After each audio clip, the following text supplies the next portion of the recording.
Prigozhin is one of those guys who looks like an earthworm but has a beautiful family, Emhud says, which is such, this is just the most basic Russian.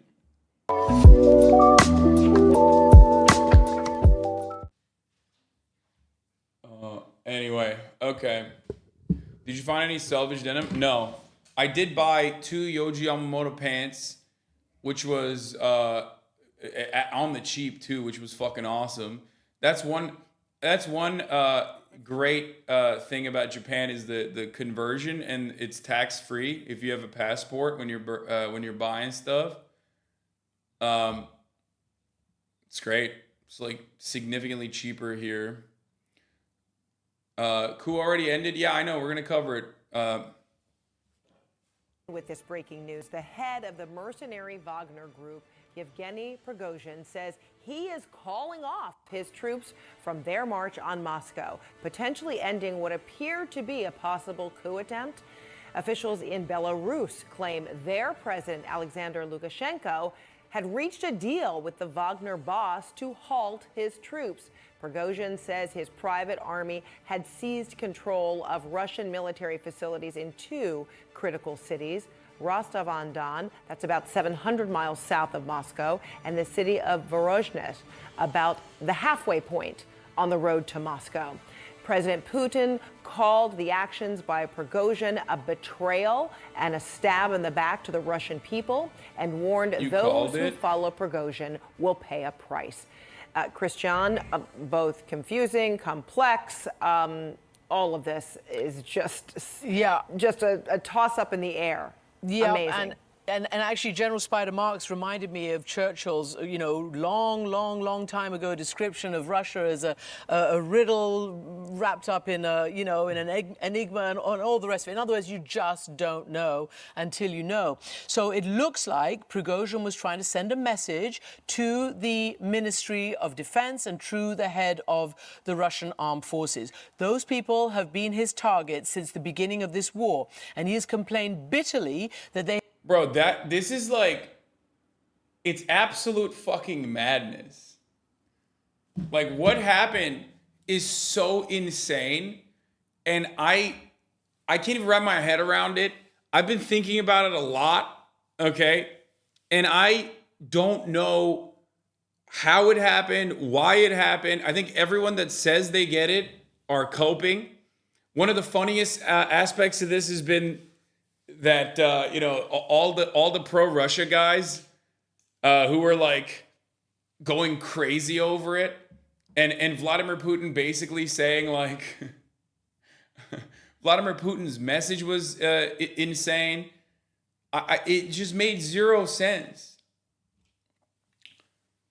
Here's what it is, okay? Ukrainian counteroffensive starts. Wagner, the PMCs, the private military contractors that are like famous for torturing motherfuckers with like sledgehammers and just being overall brutal and being Nazis for the most part, are in a forward position that gets bombed. Okay, this is the mainstream narrative, and the guy who is leading the Wagner group is a caterer who. A caterer turned warlord, basically. I mean, these guys operate in fucking Africa. They operate in Syria. Like, they're mercs, right? And the caterer, Prigozhin, is like, has been very critical of the MOD, not Putin himself, because he's friendly with Putin, but he believes that the Putin's commanders have been like misleading him, right? He's complaining that he's not getting enough supplies. He's complaining that like they're being left out to dry.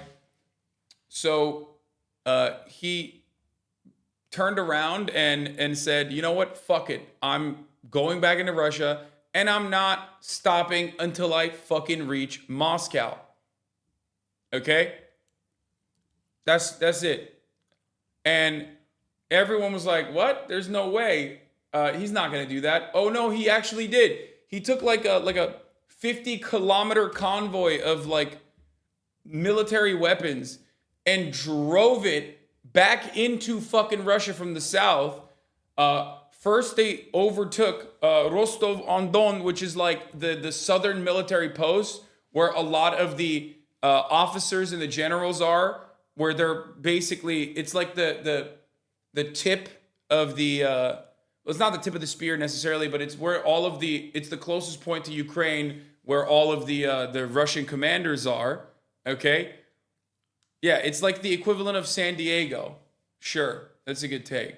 And they turned their fucking convoy around and went over and took down the military command center in Rostov-on-Don with and all the soldiers that were in the city gave up. It's the rear detachment. Meanwhile, what was going on there, while that was happening, the Russian forces have not stopped bombing Ukraine. So like the war kept going on in Ukraine. It was just that the Wagner group was like, nah, fuck that. Like we're coming to Moscow. Putin has been misled by his generals. We need to do some restructuring. It's absolute bullshit.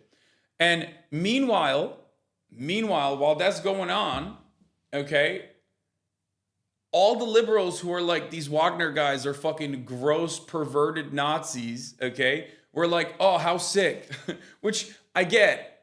It is kind of funny when you have like your own private mercenaries turn on you and in the middle of a fucking active war, okay? And it's very odd. But it was also odd seeing like liberals be like, you know, the guy that's even more right-wing than Vladimir Putin? That's my guy now. Like, they were having a mid-off, a race to the bottom, and liberals were just like, hell yeah, dude. Hell yeah, Wagner. Keep popping off. No one said that. Yes, they did. What are you talking about? Were you not on Twitter? So originally, Prigozhin was, stating that he's like not an enemy of Putin, He's actually pro-Putin. He just hates the MOD and he needs to restructure it because they're lying to Putin. They're taking advantage of Putin, blah, blah, blah, right? And then he decided, no, we're actually going to keep going to Moscow. And Vladimir Putin basically called him treasonous and said that the leadership last night, at least last night my time, said that the leadership of Wagner were engaging in high treason, but the soldiers in the other mercs that were just following orders, they can defect and they won't be harmed, but the top leadership will get some of the worst punishments, okay? Putin never directly called him a traitor, didn't even mention his name in the TV speech. He said leadership of this group engaging in the act of treason were engaging in high treason, but not necessarily the soldiers themselves. Everyone understands who he was talking about. Okay? Anyway, let's watch this. They have completely messed up and literally botched the invasion and the war in Ukraine, and that he has presented himself and his independent paramilitary force as the Russian saviors, if you like. And pretty much they are the only ones who... Oh yeah, all the pro-Russia Patsock Andes must have lost their shit when Putin said this was comparable to 1917 law, as in 1917 was bad. Yeah. Putin came out as big-time czarist. That was cool. Don't know where that came from. That just like literally came from nowhere. What happened to all the fucking MAGA communists that are like patriotic socialists and shit? Are they also, are they no longer committed to international socialism? Is that what's going on? Anyway, I keep seeing people link is election tampering in the Wagner Group, but also supporting who have scored any, even though they might be minute, actual battlefield victories. And so it appears that he has now been pressured by Putin, who got Alexander Lukashenko, his big ally in Belarus, to engineer some kind of about-face. And according to Prigozhin, that is what has happened. We're waiting to be able to broadcast his latest audio to explain to everybody exactly what he thinks he's doing next. And we've got full coverage on this breaking story. We have CNN Chief International Security Correspondent Nick Payton-Walsh, National Security Reporter Natasha Bertrand, and the former CIA Chief of Russia Operations and CNN National Security Analyst Steve Hall. So, Nick, we were on together as this breaking news came of this latest intervention by Prigozhin and his latest Telegram audio message. He having taken a very significant military headquarters in the last 24 hours. Do we think now the Prigozhin threat is over? No, I think it would be premature to suggest that. And indeed, he says the only reason he's turning around his columns on the way to Moscow, having, he says, got 200 kilometers within the city outskirts, is to stop bloodshed. He doesn't make a reference to a negotiation with the president of Belarus. That's done by the Belarusian president's own staff, suggesting that, in fact, Lukashenko intervened after speaking to Putin, and some sort of deal appears to have been hatched. But I don't think we know the entirety of it. It may be that there are going to be significant changes at the head of Russia's Ministry of Defense, but even if the ultimate targets of Prigozhin's march on Moscow end up being removed from their jobs, and that's the Defense Minister Shoigu, the head of the Ukrainian campaign, Gerasimov, and Chief of Staff, still, he's really crossed the Rubicon here, frankly, taking control of Rostov, moving through Voronezh, blockades put into Lipetsk, and putting that kind of military pressure on Putin, causing Putin to make that very stern speech today. It's quite clear that, to me, it will be hard to suddenly put the clock back and have Prigozhin a valued member of the Russian military establishment. So I think there are more details to come from this. I'm sure there are some who will say it's smart of Prigozhin not to send a relatively small column of Wagner forces into the massive million-strong metropolis of Moscow, where they're bound to, frankly, get lost amongst police forces trying to control such a vast area. But it is fair to look at the last 24 hours as a time which has significantly weakened Vladimir Putin, and I don't think we fully know the entirety of how that's played out. Startling to see this, and a remarkable moment of Prigozhin suddenly, it seems, deciding to de-escalate. But he is vague about where his columns will be. In field camps, he says, they'll go after they've turned round. That could mean on the way to Moscow. It could mean all the way back in Rostov or even in Ukraine. That's, I think, for him to elaborate upon. But startling, too, to see the Belarusian president, Alexander Lukashenko, a man who Putin is often used as sort of a subordinate to be ordered around, to sort of intervene, it seems, at this last moment, and really save Putin from the potential of some sort of armed insurrection. So I think a lot more information we need to learn about this, but the threat for now lessened, but we still just don't know, frankly, what got us to this moment. And indeed, Natasha, let's go to you because, you know, obviously the White House, the president, his NATO allies, G7 allies, they also were caught somewhat off guard. They also thought that this was a very serious challenge and potentially showing the fragility of the Putin regime. What are we hearing more now about the president, you know, the military in the United States, heads of the military? What are they doing and thinking right now? Yeah, Christian. Well, the chairman of the Joint Chiefs of Staff, Mark Milley, he was scheduled to take a trip to the Middle East this weekend to Israel and Jordan, and that trip has now been canceled so that he can stay in Washington to monitor the developments unfolding in Russia and, of course, brief President Biden. The same thing, really, with the National Security Advisor, Jake Sullivan. He was supposed to go to Denmark this weekend for a conference. He instead participated virtually and will be going to Camp David with President Biden to monitor all of these very fast-moving developments coming out of Russia. So U.S. officials were clearly caught off guard by the speed with which this unfolded on Friday and really escalated into today. And of course, this further. Call of Duty predicted this event? No. You know who fucking predicted the event? Not Call of Duty. Good news first. The world's in great shape. We've got a civil war. You know who predicted this event? Hideo fucking Kojima, baby. I mean, come on. Military sans frontières? Like, military without borders, dude? Come on. Fucking PMCs, dog. War in Russia. Government loyalists against Kojima-san? ultra-nationalist rebels. And 15,000 nukes at stake. Just another day at the office. Good news first. The world's in great shape. We've got a civil war in Russia. Government loyalists against ultra-nationalist rebels. And 15,000 nukes at stake.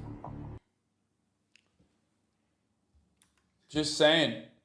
Prigozhin getting ratioed on Telegram? No fucking shot. What? Prigozhin got fucking ratioed on Telegram. Wagner is dissolving as we speak. Military sans frontières. Arigato Kojima-san. Thanks for bringing fantasy into reality. I mean, he's kind of the best. Check my last message about today's event summary.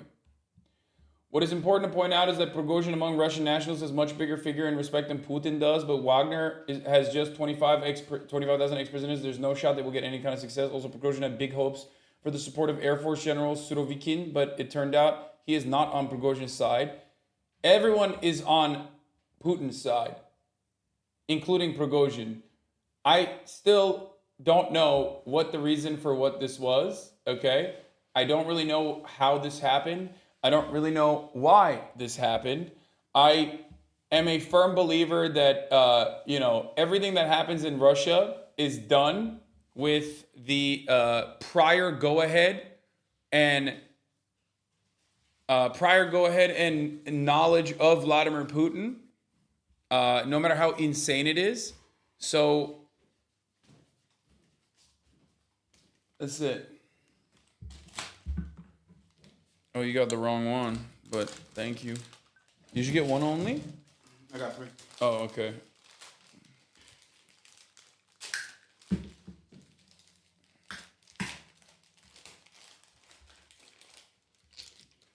There's no way a coup will happen in Russia.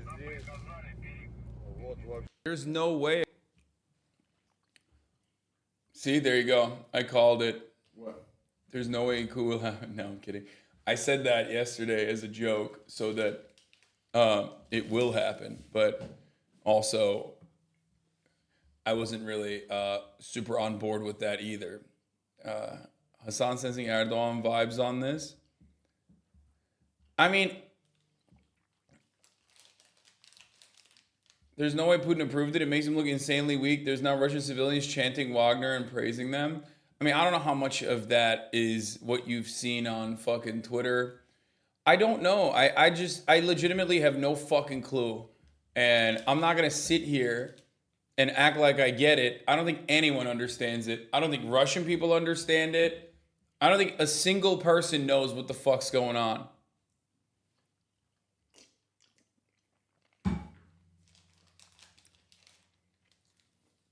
No coup in Russia, not with Putin, not with the internet propaganda, not with the smooth brains that he said, said the propaganda cause.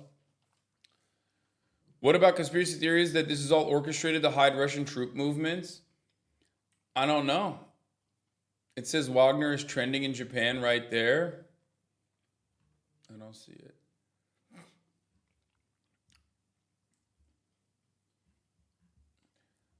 Quite possible the U.S. intelligence community knew more about what Prigozhin was planning than the Kremlin. U.S. intelligence officials briefed congressional leaders known as a Gang of 8 in recent days on potentially concerning Wagner movements and equipment buildups near Russia. 2 people told me.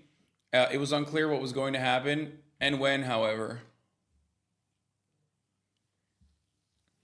Wagner shot down a bunch of Russian aircraft and killed some airmen, so I don't think it was a fake.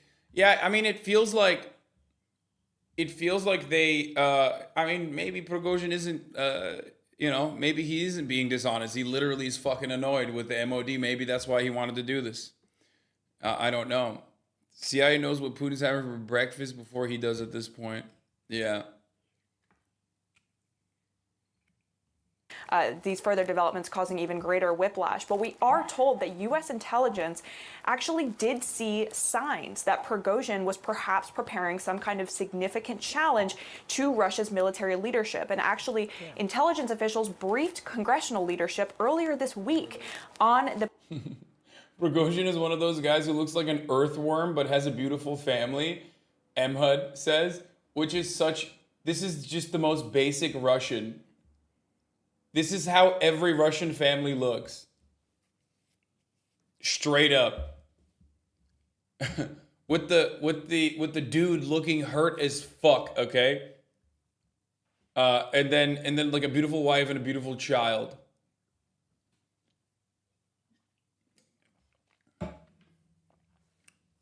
Says you, what the fuck? This is just like my experience from growing up in Turkey, okay? Like, we would go to Antalya and we would see this like a million times, okay? Just some hurt-looking, drunk motherfucker who's like hard to look at, okay? With a beautiful family.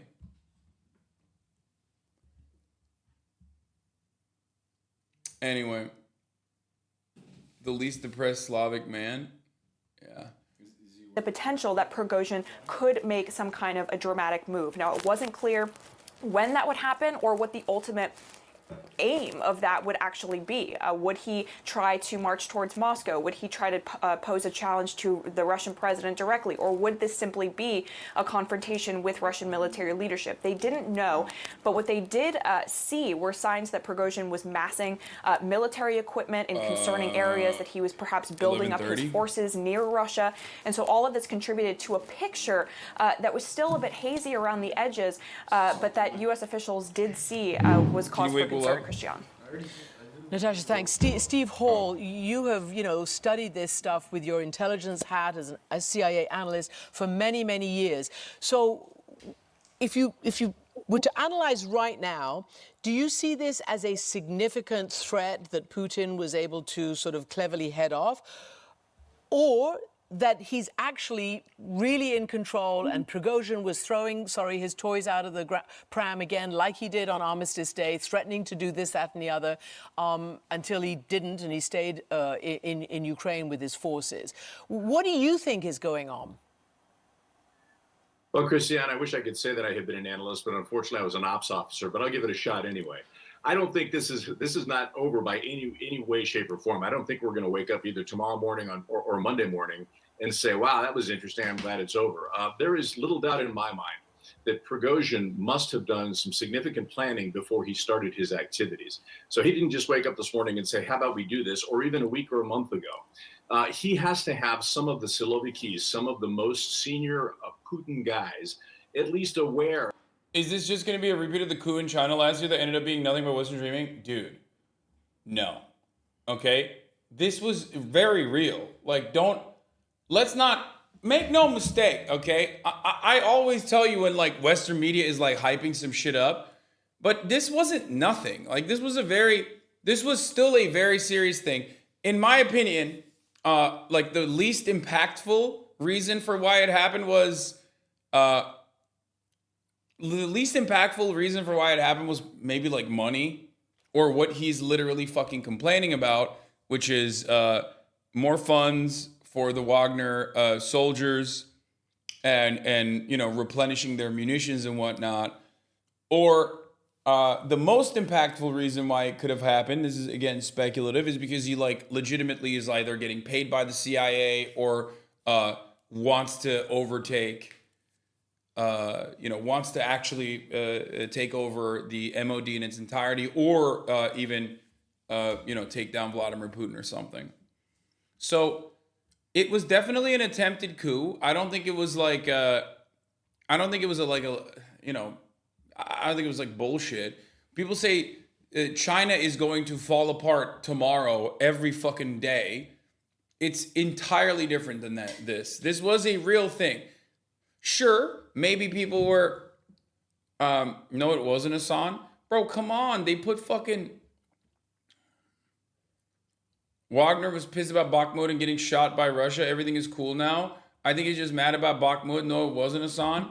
Bro, even if you're mad about getting fucking bombed, okay, by the Russian Air Force, even if you're getting mad about that, turning a fucking convoy around and saying you're going into the heart of Moscow and like actually overtaking the Southern Military Command Center is not normal. Like that, you can't just act like this is something that happens all the fucking time. It does happen all the time throughout history when wars are being lost, okay?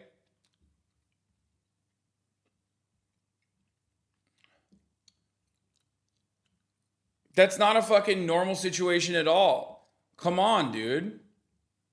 Of his concerns and perhaps willing to look the other way as he starts to do things like either march towards Moscow or take over, larger cities and Russian military garrisons in the country. That's not something that you just do and be willing to suffer the consequences unless you have at least some tacit support inside the Kremlin. Now, it's entirely possible that what he has decided is that, okay, now is not the time. Or it's possible that some of these folks that he's been talking to, probably not Putin, inside. I think this is also important. The MOD made PMC sign a contract that disbands them and integrates them into the army, and Prigozhin didn't want to lose his power at the head of Wagner. Is the detail everyone's missing. I think that it's more so a power struggle that it seems like it's a power struggle internally within the Russian forces between the private military leadership and also the conventional forces within the Russian military. The Kremlin have said, wait a minute, now's not the best time.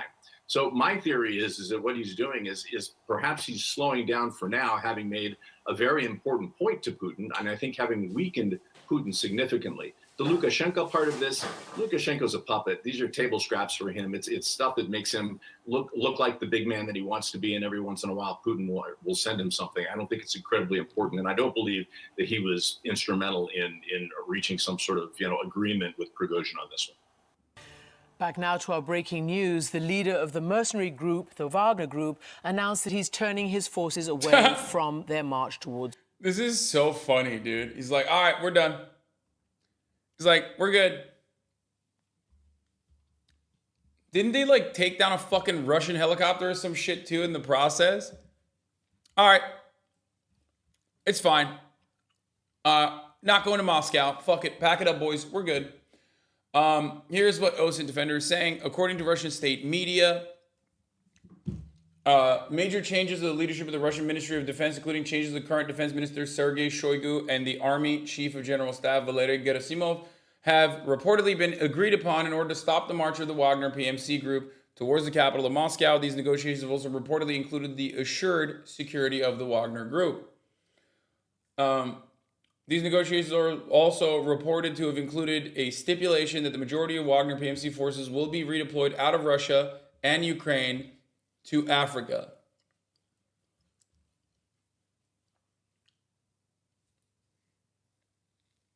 Those two better not go near any windows for the next few months. No, I think he'll just fucking... Sounds like they went on strike to me. Good for them.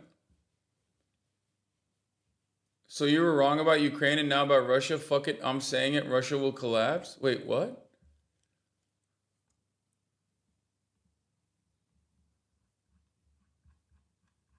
No, I not say that at all. What the fuck are you talking about? It's got to be bait, right? Africa, bro, Russia's actually going to lose? No, Wagner already operates mostly in Africa and Syria. What do you mean? Guys, they're mercs.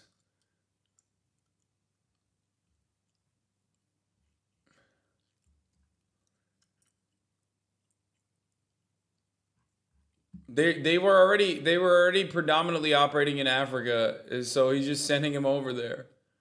There's a lot of PMCing you can do in Africa, yeah, to combat malaria. As usual, Twitter opinions attacking you for things you didn't say, lol. Yeah. Yeah, Wagner owns gold mines all throughout Africa and does human trafficking. Fun stuff. So we'll see. We'll see what happens. There's a 45-minute Wagner thing by the Wall Street Journal. It's pretty good. Yeah, I don't have 45 minutes to watch that because I am going to become a samurai. Okay?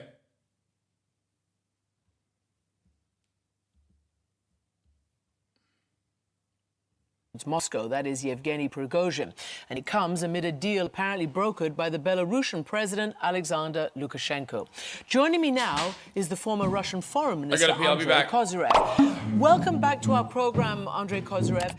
You were foreign minister from 1990 to 96. That includes the time when Gorbachev suffered a coup. So I just want to ask you, what do you think was going on? Was Prigozhin trying to conduct a coup? What actually do you think his motivation was? Well, it's very difficult to pass a final judgment, but I believe that it's just a traditional Kremlin's fight or bulldogs fight under the rug, you know. But now it came to the open, because it's different time, it's time of information era, and especially in time of the war, which they cannot win, at least, if not are losing. So under these circumstances, it's kind of fight on their rank and even on camera. But it's deadly fight, but it's also a reality show.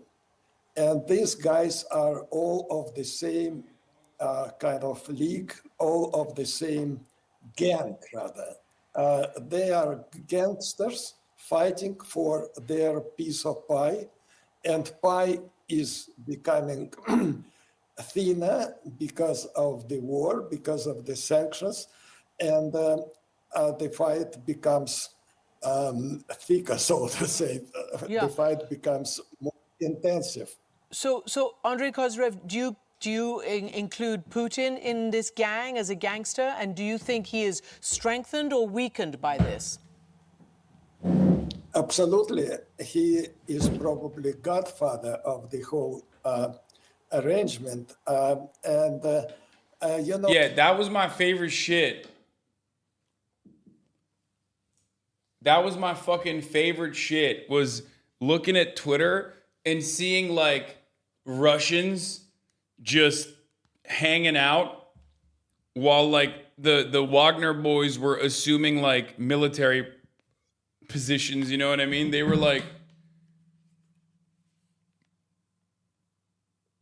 what the fuck? Is this not working?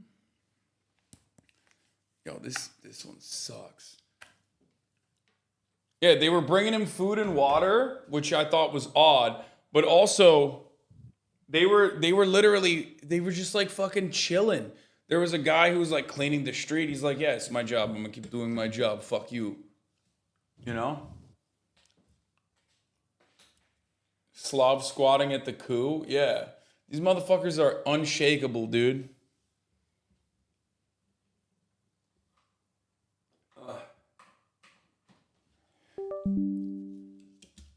The good old bulldog fight under the rug. They had a parade for when Wagner was leaving, casually buying vodka, giving the Wagner guys the vodka. Oh, Prigozhin was his creature. He created Prigozhin, and he owns a Belarusian dictator who depends totally on his support, because people there are against the dictator.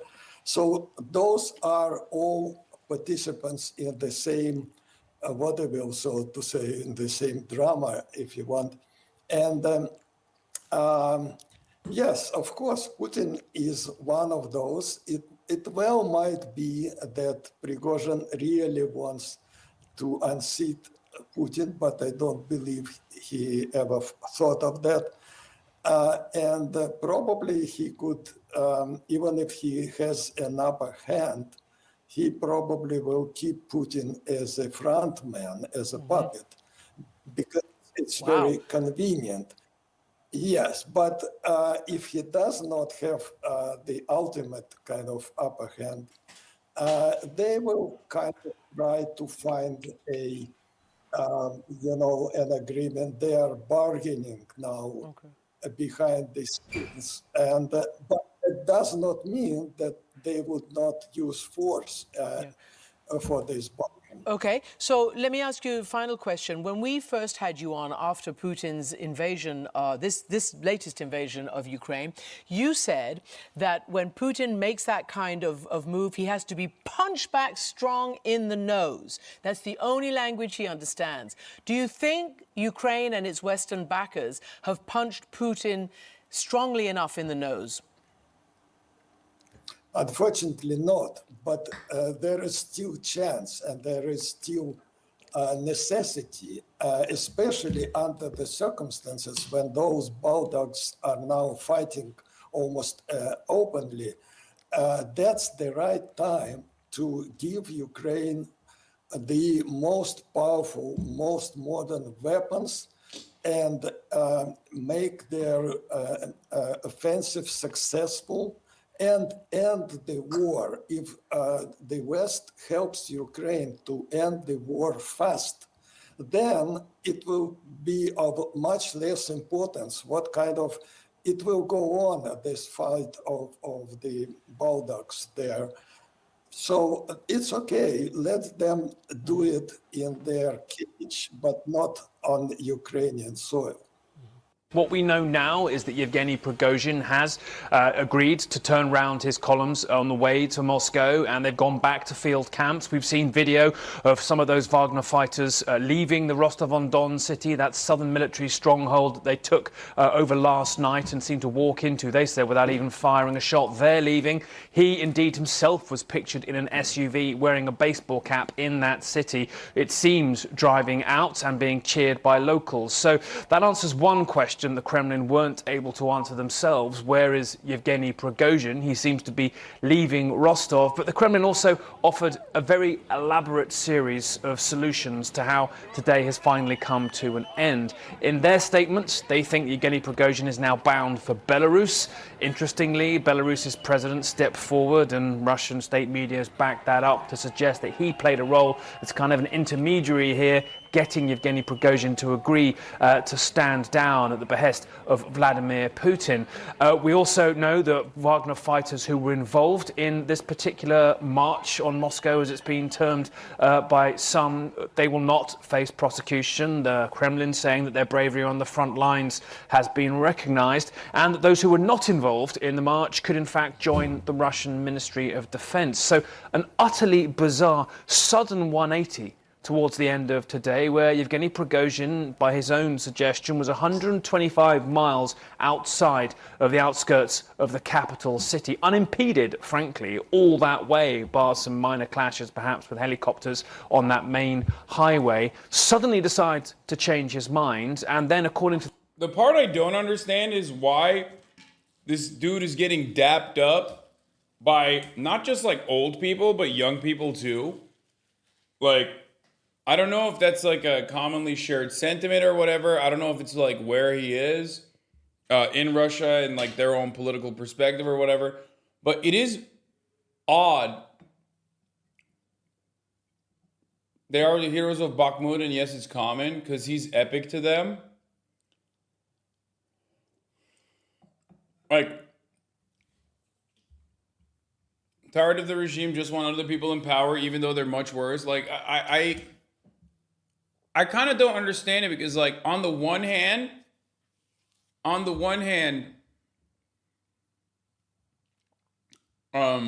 like, if you like Wagner, you're supposed to like them because they're fucking ruthless, right? He was a legendary caterer. Yeah, they like Prigozhin because he's so good.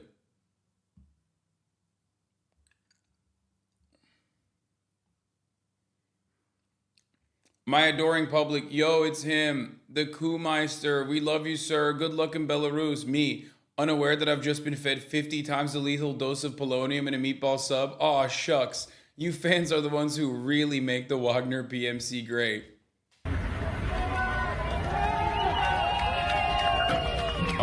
Are you ready? Or obviously not, but yeah, you're right. Yeah. As a local, I'd say it's more likely going to be younger people that would like him. Older people see him as a thug gang leader mostly. Keep in mind he was in jail for multiple offenses, only amnestied by fucking Gorby government. Is this the Wagner leader? Mm-hmm. Yeah. Thoughts on the thing that Wagner wants more power so they can pursue the war on their own terms and be more effective in killing? I believe that. You know what I mean? This like kind of feels like a labor movement. I mean, it is. Kazan kaldırıyor a lot. That is the real historic precedent for what they did. The Janissaries, as I told you guys before, were the most effective, like Ottoman Empire military group. They were the best fighters. They were like the specialists, and they would regularly have. It wasn't a mutiny, but they would regularly have strikes. Revolving around pay for the most part, or revolving around changes that were being made to the military or something like that. You know what I mean? They would strike at the top of the hour when there's a 3-minute ad break because they still haven't gotten gifted a sub by MK 34 MKD 50, who's gifted 5,000 subs at this point. If you still haven't gotten one, you're just not getting it. I'm gonna be honest. I'm gonna keep it $1.50 with you. Okay? But yeah. That was gentle, but it was a good segue. Mm-hmm. Yeah. Which, by the way, at the top of the hour, there's a 3-minute ad break. If you no longer want to see those ads, all you need to do is subscribe, which you can do for $5 or for free with Twitch Prime. So hey Bozo, thank you for the 5 gifted. 34 MKD 50 with another 50. At this point, it's like out of control. I don't know what to say about that. Seems like it checks out to me. I think they're pro-war and just want more efficient in achieving the overall goal. They're still evil as fuck. You think that a mercenary group is pro-war? XVX Colin, thank you for the 20 gifted. Yes, they are a mercenary group. They are pro-war, yes. Here's a 3-minute ad break now.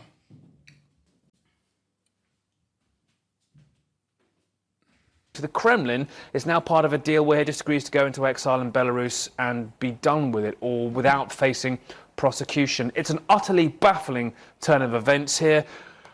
Vladimir Putin began the day angrily denouncing an armed insurrection, its blackmail, its terrorist methods, and now appears to have struck a deal with Prigozhin, who will essentially, it seems, if this is really the case, that the Kremlin's version of events will go into effect, will now be safe in Belarus. It will have an impact on Russian positions on the front lines, because Wagner have been key fighters there, certainly. But I've got to tell you, Wolf, it feels like we're missing some key facts here. It feels like we're missing something in the negotiations with Prigozhin, or something in his calculations. Did this just a long-planned effort, it seems, go too frighteningly well? Did he find himself too close to Moscow and decide to pull back? Has something else gone on that we're not aware of? It doesn't really make sense at this particular stage. What it does do, though, is embarrass the Kremlin and certainly show that Vladimir Putin is not the all-powerful man in Russia that he appeared to be more of 24 hours ago, Wolf. It's also, as you say, utterly bizarre, and clearly Putin is vulnerable right now. Nick Payton-Walsh reporting for us. Stay with us. U.S. intelligence has been closely monitoring this situation.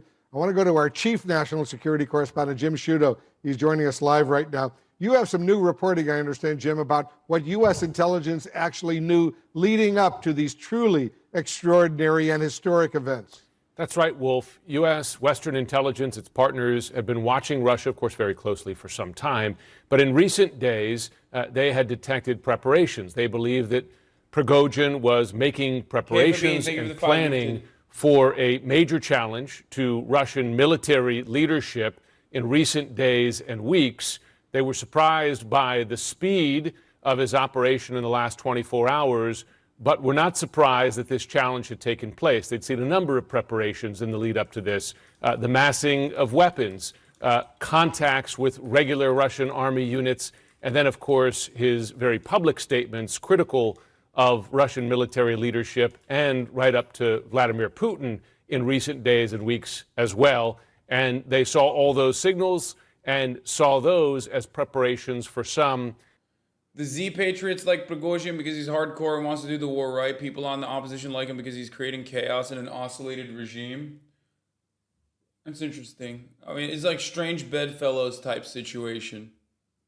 Serious challenge to Russian military leadership, which is what we seem to have seen play out over these tumultuous last 24 hours. I will say that during that time frame, another thing they were watching closely as Prigozhin marched his forces first to Rostov-on-Don and then further, at least towards Moscow, was how much or how many Russian regular army units would join him in that. Early on, as we were discussing earlier in the day, they noticed that many Russian units did not seem to be challenging Prigozhin's advance, though not perhaps joining him, but at least not challenging him, letting him pass by. What isn't clear is that there was a critical mass of other forces joining him in this challenge here, and that could have been an influential factor in what we've seen just in these last couple of hours there, a reversal by Prigozhin and his forces, and now seeing them leave, head back to their camps, to their bases.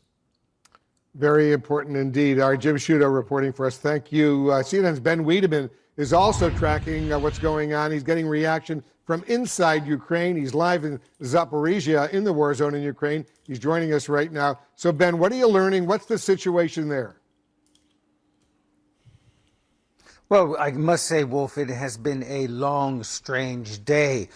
This morning, when everyone here in Ukraine learned that at 7:30 a.m. local time, that Prigozhin and his men appeared to have seized some critical military facilities in southern Russia, in Rostov-on-Don, it seemed that perhaps Russia was on the brink of something huge. Ukrainian officials started talking about perhaps this is the beginning of the collapse of the Russian state, perhaps the beginning of a civil war. Even President Zelensky, in his nightly address to the nation, suggested that perhaps Vladimir Putin was on the run. Ben Wiedemann reporting from Zaporizhia in Ukraine. Ben, thank you very much. Stay safe over there, as I say to you every day. CNN's Nick Payton Walsh is back with us. I also want to bring in retired General Wesley Clark, the former NATO Supreme Allied Commander, and retired Colonel Cedric Layton, both CNN Look at these military fucking generals, analysts. dude. General Clark, Moscow was bracing for a potential Wagner assault. There's no doubt about that. Yet now the Kremlin says they've struck a deal with Prigozhin. What's your reaction to these late-breaking developments? I agree with what Nick said, that we don't have all the facts. There are missing facts here. Here's a couple of things that don't add up. Number one is, do we really know that there was a rocket strike on Prigozhin's troops? We don't really know that. Lemon party reunion video over of here. it, but we don't have any evidence of that. We do know that. Why do they both look ghoulish? What do you mean? They're fucking retired generals, man. Of course they look ghoulish. They're like, they got pure evil. Wesley Clark is an interesting guy, though. I mean, out of all American generals, he's like, he's definitely a bit of an oddball. That tactical nuclear weapons His have been politics are supposedly moved interesting. into Belarus. Is it possible that this is all a sort of Maskirovka distraction to be able to redeploy the Wagner Group troops into Belarus? We don't know that. We don't really understand the essence of the deal. So there's a lot of facts here that don't make sense, but the craziest thing is that Prigozhin said that the special military operation in Ukraine was a mistake and a cash grab for the elites, which is a big no-no to say in Russia. So it's weird because, like, he's ultra-nationalist. So what the fuck does that mean? I remember hearing about that and not fully understanding it. Like, it's not like he's anti-war. He's a fucking mercenary. I don't think he said it like that. And I think that was a mistranslation or wishful thinking by people who wanted to present him as like a possible anti-Putin, anti-war, or anti-war in Ukraine guy. He's an ultra-nationalist who's upset at the way that the war is being waged. Okay? Like, he wants to do it better. Like, he wants to be more ruthless. He wants to be more efficient. He wants to, you know what I mean? It's not like he's saying like, oh, we need to do peace actually. I want to go back to fucking catering. He's like, why haven't you given me hammers to kill civilians with? I don't understand it. We need more hammers in the fucking front lines. It wasn't a mistranslation. I heard him say it. Yeah, I think he said like nothing special happened on the 24th of February. And it was started under bullshit pretenses. Specifically, not because of some tactical interests, but specifically so that Shoigu could get a second medal, and that all of Putin's MOD are basically leading him astray. They're like lying to him. Why is Hasan acting like he knows Russian more than translators? I don't. What? Who are the translators? I'm talking to chat. It still doesn't make sense though why he said what he said about. Dude, what is happening? Will has not responded to me.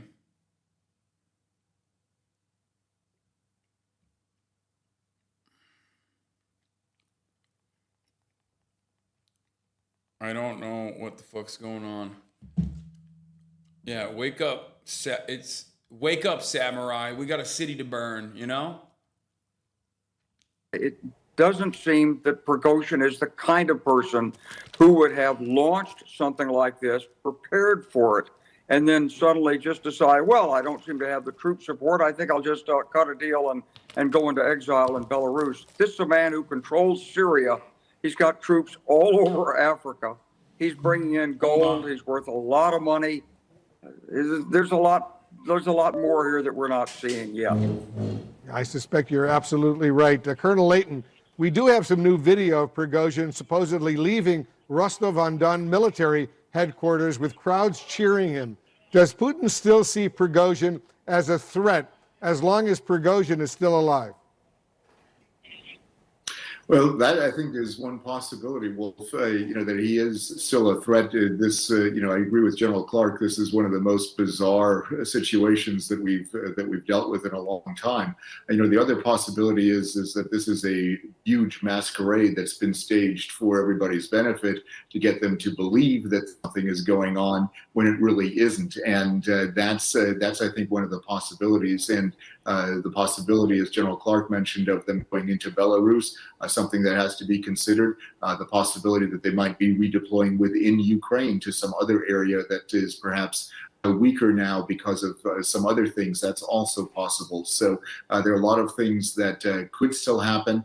He could still be considered a threat by Putin because the language was very strong this morning in Putin's speech. But there's something that is not quite adding up here. Jill, as you know, the Kremlin now says the criminal case against Prigozhin will be dropped. So what does all this reveal about Vladimir Putin's grasp on power right now? Well, I still think that he is in a very weakened position after this. I mean, after all, a rebellion almost getting to Moscow, there's no question. And he's also left with this dilemma of what do you do with Prigozhin? I mean, Prigozhin is a time bomb. And they know it. So this idea that you get him out of Russia, you send him to Belarus, it sounds a little strange, but I cannot imagine that Prigozhin would continue to be in Russia because every day that he's there, he's a potential threat. I mean, what Prigozhin wants is to get rid of the leadership of the military. Does he want Putin to go? Not necessarily, but he's been very critical in effect by saying what he said, that Putin was misled by his military. So it is a very confusing situation, but I think, I was asking myself, why would they let Lukashenko do this deal? And I do think that if Putin were to negotiate directly with Prigozhin, it would put them on the same level. Putin could never do that. So he gets Lukashenko, who owes him a lot, to do the deal, but the deal still leaves all of these questions. Does Wagner disband? Where do they go? Do they go back to fight? Do they even exist? What happens to all the lucrative business that Prigozhin has from Wagner? It's really quite extraordinary. Yeah, lots of questions still unfolding right now. General Hertling, how incredible is it that this power struggle between the Russian military on the one hand and Prigozhin and his Wagner troops spiraled this far? Wolf, that is a great question. And what's fascinating, in all organizational militaries, you have unique personalities, some with a lot of ego. As Jill just mentioned, Prigozhin is, I would say, not just a time bomb, but he's a free-floating electron. He's all over the place. And what you're talking about is, with Prigozhin and Shoigu, neither one of them are professional military men. They have not grown up in the military. They're play acting in this. They have not subjugated their forces to the security of Russia. They have forces that are pledged to them. It's phenomenal. I was thinking as I was watching the film, some of which you're showing right now, the soldiers that are walking around as part of the Wagner group under Prigozhin's command, what the hell are they thinking right now? What is their mission? What's their mission set? It's certainly not to serve Russia. It's to serve this personality. And the ego is off the chart. It's narcissistic. And truthfully, there are a lot of losers from what occurred over the last 24 hours. There will be continued losers. And I believe both Putin, Shoigu, and Prigozhin are all losers in this outcome. Dmitry, you're an expert in this whole area. What do you think? No, I absolutely agree. I mean, the fact that Prigozhin's Wagner group, this armored column, was able to reach within about 150 miles of Moscow without the combined forces of the Russian Ministry of Defense, the Interior Forces, the intelligence services of the FSB, as well as the Rosgvardia, the National Guard, being able to stop them is truly remarkable and indicates how weak the whole system has become. I mean, this is almost, they've reached as far as Hitler did in 1941, right on the outskirts of Moscow. Truly remarkable. And even after Putin had declared that these traitors have to be crushed, the Russian military still was unable to stop them. You think he should, Prigozhin, Dmitry, should fear for his life right now? Yeah. I mean, $34 MKD, thank you for the 50 gifted, by the way. CNN is so horny about Wagner war criminals. I mean, this is like content. It's interesting. It fucks up Russia's bag. I get why there's a lot of intrigue on a story like this. It's like a win-win-win, you know? It's odd. It's an odd situation. Totally get why people are fucking lasered in on this, especially with the way that it ended. I just don't fucking know. I don't understand it. I still don't understand it. I read a lot on it. I watched so much on it. And yet I still cannot fully grasp why it happened and how it unfolded in the way that it did and how it ended. I think it's too early to say. This deal may very well hold. And in fact, the right way to think about the Russian system in general is, for those of you who like the Godfather movie, it's as if the Barzini crime family negotiated a deal between Vito Corleone and the other rival family. These are essentially mafia figures. And sometimes in these mafia gangland shootouts, what's known in Russian as Razborki, sometimes you have deaths of leaders. Sometimes you have sit-downs that result in peace. It may not be durable peace, but sometimes they agree to move on. Your team might be mad that I'm putting you on. Love these analogies.